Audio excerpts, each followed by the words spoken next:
أعوذ بالله من الشيطان الرجيم. بسم الله الرحمن الرحيم. سبح اسم ربك الأعلى الذي خلق فسوى والذي قدر فهدى والذي أخرج المرعى فجعله غثاء أحوى سنقرئك فلا تنسى إلا ما شاء الله إنه يعلم الجهر وما يخفى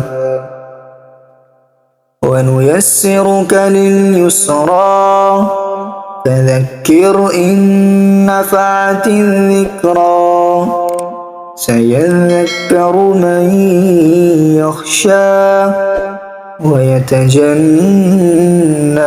الأشقى الذي يصلى النار الكبرى ثم لا يموت فيها ولا يحيا قد أفلح من تزكى وذكر اسم ربه فصلى بل تؤثرون الحياة الدنيا والآخرة خير وأبقى إن هذا لفي الصحف الأولى صحف إبراهيم وموسى.